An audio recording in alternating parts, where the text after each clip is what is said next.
नमस्कार दोस्तों, आज मैं आपको पौष मास में नित्य नियम से सुनी जाने वाली 5 कहानी सुनाने जा रही हूँ। बहुत पुरानी बात है। एक राज्य था। वहाँ के राजा की कन्या बहुत ही धार्मिक थी। उसने अपने जीवन में बहुत धर्म कर्म किए। मरने के बाद वह धर्मनगरी पहुंची। धर्मराज जी ने आज्ञा दिया कि इसे नरक लोक में डाल दो। राजा की बेटी बोली, क्यों महाराज, मैंने तो अपने पूरे जीवन में धर्म पुण्य किया है। तब चित्रगुप्त जी बोले, तुमने कभी भी धर्मराज जी की कहानी नहीं सुनी है। तब राजा की बेटी बोली, महाराज, मैं जानती नहीं थी कि धर्मराज जी की कहानी में क्या होता है। तब चित्रगुप्त जी ने बताया, इसमें बांस की डलिया, बांस का डंडा, चना, पीला दाल, पीला कपड़ा, आसन, माला, खड़ाऊं और सोने की मूर्ति बनवाकर मंदिर में दान देना चाहिए। राजा की बेटी बोली, प्रभु, मुझे 1 साल का समय दे दीजिए तो मैं कहानी सुनकर उद्यापन कर आऊंगी। फिर धर्मराज जी ने 1 साल का मोहलत दे दिया। तब राजा की बेटी पृथ्वी पर आ गई। अब वह सबसे कहने लगी कि मेरी कहानी का हुंकारा भर दो, मेरी कहानी का हुंकारा भर दो। पर किसी ने भी उसकी कहानी का हुंकारा नहीं भरा। एक दिन सोना नाम की धोबन भूखी प्यासी पड़ी थी। तब बेटी उससे कहने लगी, मेरी कहानी का हुंकारा भर दो। सोना धोबन मान गई और राजा की बेटी 1 साल तक कहानी कही और सोना धोबन हुंकारा भरी। 1 साल होने पर बांस की डलिया, बांस का डंडा, पीला कपड़ा, 1.25 किलो चना का दाल, आसन, माला, खड़ाऊं और सोने की मूर्ति बनवाकर मंदिर में दान किया। राजा की बेटी का कथा और उद्यापन विधि पूरा हो गया। तब स्वर्ग से उसे लेने के लिए विमान आया। राजा की बेटी बोली, मेरी कहे कहानी का हुंकारा भरने वाली सोना धोबन भी मेरे साथ चलेगी। सोना धोबन ने कहा, मेरे साथ सारी राज्य की प्रजा भी चलेगी। धर्मराज जी ने सोचा, इस तरह तो स्वर्ग में जगह ही नहीं बचेगा। उन्होंने सोने चांदी का बरसात कर दिया। जिसको सोने चांदी का लालच था वह सोना समेटने लगा। जिन्हें स्वर्ग का चाह था वह विमान पर बैठ गया। इस प्रकार धर्मराज जी की कहानी कहने वाले से भी अधिक सुनने वालों को फल मिलता है।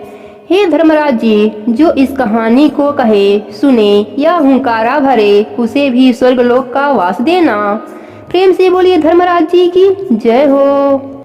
एक समय की बात है। एक गांव में एक डोकरिया नाम की औरत रहती थी। वह कभी भी धरती माता को नमस्कार नहीं किया। एक दिन उसका अंतिम समय आया और मर गई। मरने के बाद धरती माता ने उसे अंतिम संस्कार के लिए जगह नहीं दिया। तब डोकरिया बोली, माता, हमें जगह क्यों नहीं दे रही हैं? अगर मेरी अंतिम संस्कार नहीं होगी तो मुझे मुक्ति कैसे मिलेगी? तब धरती माता बोली, तुमने न कभी हमारे पैर छुए हैं और ना ही कभी भी हमारी पूजा की है, ना ही कभी भी कहानी सुनी है, इसलिए हम तुम्हें जगह नहीं देंगे। तब डोकरिया बोली, माता, कोई उपाय बतलाइए। तब माता बोली, संक्रांति से हमारी पूजा करो और 4 चौक लगाओ। उस पर 4 कटोरी रखो। एक में चावल, एक में तिल्ली, एक में शक्कर, एक में राई। चारों कटोरी में 1-1 रुपए डालकर चारों कोनों पर 1-1 कटोरी रखकर दान करो। फिर मंदिर में 1 कटोरी चढ़ाओ और मेरी कहानी सुनो, फिर तुम्हें जगह मिलेगी। डोकरिया ने 4 कटोरी का दान किया और धरती माता का कथा सुनी। तब धरती माता ने उसे जगह दिया और उसकी मुक्ति हो गई। प्रेम से बोलिए धरती माता की जय हो। एक समय की बात है। एक गांव में एक बुढ़िया रहती थी। उसने दान पुण्य बहुत किए थे, पर उसने 4 दरवाजे की कहानी नहीं सुनी थी। जब उसका अंत समय आया तब भगवान बोले, इस बुढ़िया को नरक में डाल दो। बुढ़िया बोली, मुझे क्यों नरक में भेज रहे हैं प्रभु, मैंने तो बहुत दान पुण्य किया है।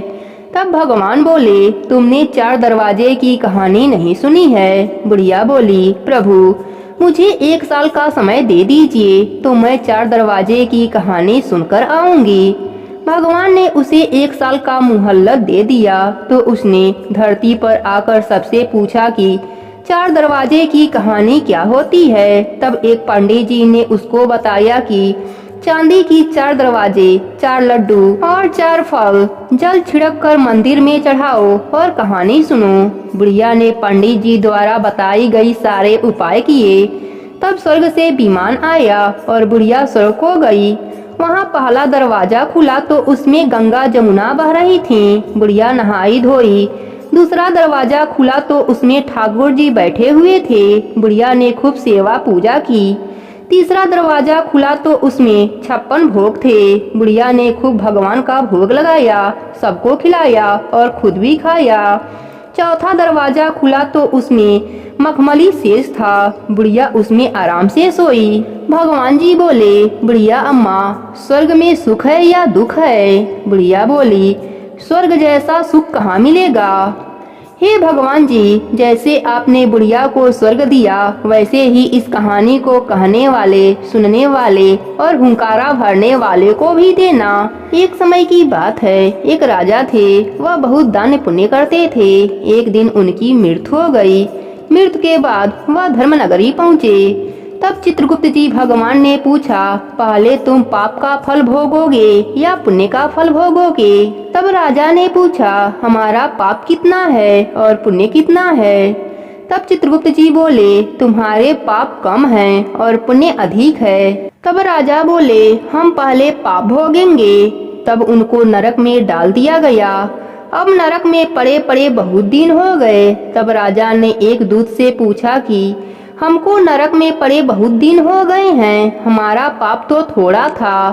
तब यमदूत बोले, तुमने चित्रगुप्त भगवान की कहानी नहीं सुनी है। राजा बोले, मुझे नहीं पता है चित्रगुप्त की कहानी में क्या होता है। तब दूत बोले, चित्रगुप्त जी की कहानी को संक्रांति से संक्रांति तक सुनते हैं। उनकी पूजा में 2 बही खाता, 2 कलम, 2 पीला कपड़ा, उस पर जल छिड़क कर भगवान नारायण के मंदिर में चढ़ाते हैं। राजा ने धरती पर आने के लिए आग्रह करने लगा। तब भगवान ने उसे धरती पर भेज दिया। राजा ने वैसा ही किया। तब स्वर्ग से विमान आया और राजा को स्वर्ग का वास मिला। हे चित्रगुप्त जी महाराज, इस कहानी को कहने वाले, सुनने वाले को भी स्वर्गलोक में जगह देना। प्रेम से बोलिए चित्रगुप्त भगवान की जय हो। एक लपसी था, एक तपसी था। तपसी तो भगवान की तपस्या करता। लपसी रोजाना 1.25 सेर हलवा बनाकर भगवान को भोग लगाकर टाली हिलाकर जीम लेता। एक दिन दोनों में झगड़ा हो गया। लपसी बोला, मैं बड़ा हूँ। तपसी बोला, मैं बड़ा हूँ क्योंकि मैं भगवान की तपस्या करता हूँ। इतने में नारद जी आए। वह बोले, तुम्हारा फैसला मैं कल करूँगा। दूसरे दिन तपसी नहाकर आने लगा तो नारद जी ने 1.25 करोड़ का अंगूठी तपसी के आगे गिरा दिया। उसने आंख खोलकर देखा तो अंगूठी पड़ा है। उसने उठाकर पैर के नीचे दबा लिया और तपस्या करने लगा। उधर लपसी 1.25 सेर का हलवा बनाकर भगवान को भोग लगाकर टाली हिलाकर जीम लिया।